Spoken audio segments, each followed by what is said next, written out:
नमस्कार। Petrol diesel के दाम एक ऐसा मुद्दा जो हम सबके घरों के बजट को सीधा हिला कर रख देता है। आज हम इसी के पीछे की पूरी मैक्रो इकोनॉमिक मशीनरी को डीकोड करने वाले हैं। बिना किसी पैनिक के बिल्कुल फैक्ट्स और डेटा के आधार पर समझेंगे कि आखिर ये कीमतें इतनी तेजी से क्यों भाग रही हैं और इसके पीछे के असली कारण क्या हैं। तो आज की चर्चा का रोड मैप कुछ ऐसा रहेगा।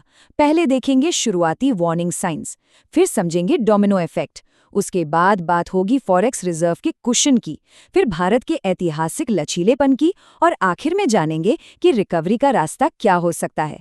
चलिए शुरू करते हैं। सेक्शन 1, शुरुआती चेतावनी के संकेत यानी जमीनी स्तर पर दिखने वाले लक्षण। आजकल हर जगह एक ही सवाल गूंज रहा है, क्या सच में कोई बहुत बड़ा आर्थिक संकट आने वाला है? लगातार बढ़ते ईंधन के दामों ने सबको यही सोचने पर मजबूर कर दिया है। एक्सपर्ट्स भी इसी पर तीखी बहस कर रहे हैं, क्योंकि ये सिर्फ एक दो घटनाओं की बात नहीं है। ये एक बहुत बड़ी मैक्रो इकोनॉमिक पहेली है जिससे भविष्य को लेकर चिंताएं बढ़ा दी हैं। अब जरा ग्राउंड रियलिटी देखिए। पटना में 25 पेट्रोल पंप अचानक बंद हो गए। केरल में तो फ्यूल की राशनिंग तक शुरू हो गई। उधर हिमाचल में डामर यानी बिटुमिन की कमी से सड़कें बननी रुक गई और एयरलाइंस अपनी फ्लाइट्स कम करके किराए बढ़ा रही हैं। ये सब इत्तेफाक बिल्कुल नहीं है। ये साफ लक्षण है कि कैसे ग्लोबल सप्लाई चेन की दिक्कतें बिना किसी भेदभाव के हर सेक्टर को अचानक से ब्रेक लगा रही हैं। और इन सबके बीच की हिडन कॉस्ट्स वो तो और भी हैरान करने वाली हैं। सिर्फ किसानों के लिए फर्टिलाइजर यानी उर्वरकों को सस्ता रखने के लिए सरकार को करीब 70,000 करोड़ रुपए की एक्स्ट्रा सब्सिडी देनी पड़ रही है। सोचिए, जब इंटरनेशनल मार्केट में सप्लाई रुकती है तो देश के खजाने पर अचानक से कितना भारी बोझ आ गिरता है। सेक्शन 2, डोमिनो इफेक्ट को समझना, कैसे ग्लोबल सप्लाई का असर सीधा लोकल नौकरियों पर पड़ता है। इसे एक नदी के उदाहरण से समझते हैं। फरवरी के मध्य तक हमारी इकोनॉमी एकदम शांत लग रही थी। ऐसा लग रहा था जैसे हम नदी किनारे बैठकर बस गुजरते जहाज़ों को देख रहे हों। एकदम गोल्डीलॉक्स पीरियड, सब कुछ परफेक्ट और आरामदायक। लेकिन फिर अचानक से इस शांत नदी में एक भारी तूफान आ गया। ये हमें बताता है कि ग्लोबल कॉन्फ्लिक्ट्स कितनी तेजी से हमारी घरेलू अर्थव्यवस्था की शक्ल बदल कर रख सकते हैं। अब यहाँ एक बहुत दिलचस्प चीज़ है जिसे हम लैग यानी अंतराल कहते हैं। स्क्रीन पर देखिए, WPI यानी वो कीमतें जो कंपनियां या बिजनेस चुकाते हैं और CPI यानी वो कीमतें जो हम अपने घरों के लिए चुकाते हैं। अभी होलसेल लेवल पर 8.3% की तगड़ी महंगाई आ चुकी है, लेकिन आम जनता तक अभी इसका पूरा असर नहीं पहुंचा है, क्योंकि बढ़ी हुई लागत अभी डीलर्स के पास फंसी है। लेकिन देर सवेर ये भारी बिल हमारे घरों के बजट तक पहुंचने ही वाला है। और इसी बीच फ्यूल प्राइस इंडेक्स 27.3% उछल चुका है। हम सबको पता है, भारत काफी हद तक एक डीजल इकोनॉमी है। हमारी सब्जी, राशन, कपड़े, इलेक्ट्रॉनिक्स सब कुछ ट्रकों में भरकर ही तो आता है। जब डीजल इतना महंगा होगा तो ट्रांसपोर्टेशन कॉस्ट बढ़ेगी और फिर सुई से लेकर हवाई जहाज तक हर चीज का खुदरा बाजार में महंगा होना एकदम तय है। तो ये पूरा डोमिनो इफेक्ट काम कैसे करता है, इसे स्टेप बाय स्टेप देखिए। पहले ग्लोबल सप्लाई में रुकावट आती है, जिससे इंपोर्ट महंगा होता है। इसके चलते थोक और ट्रांसपोर्ट के दाम बढ़ते हैं। अब जब चीज़ें इतनी महंगी होंगी तो जाहिर है हमारी खरीदने की शक्ति यानी परचेजिंग पावर गिरेगी।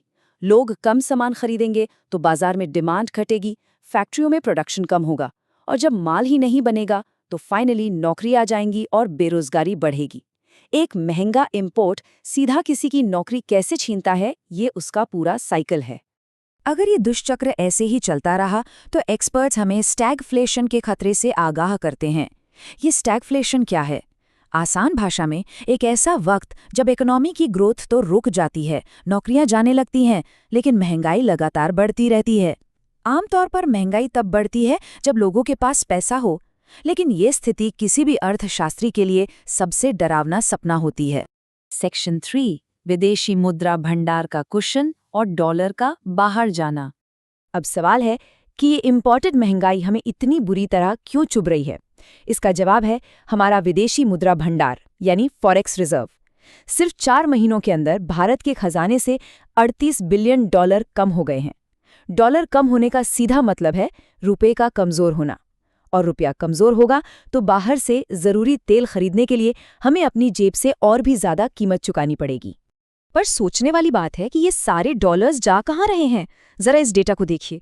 हर साल हम लगभग 71 बिलियन डॉलर्स सिर्फ सोने के आयात पर खर्च कर देते हैं, 28 से 32 बिलियन डॉलर्स विदेशी यात्राओं पर और करीब 10 बिलियन डॉलर्स डेस्टिनेशन वेडिंग्स पर। ये भारी भरकम प्राइवेट खर्च उन कीमती डॉलर्स को देश से बाहर ले जा रहा है जिनकी हमें अभी इकोनॉमी को स्टेबल रखने के लिए सबसे ज्यादा जरूरत है। इसीलिए अब कड़े कदम उठाने की बातें तेज हो गई हैं। सेक्शन 4, भारत का ऐतिहासिक लचीलापन, संकटों का सामना करने की हमारी क्षमता।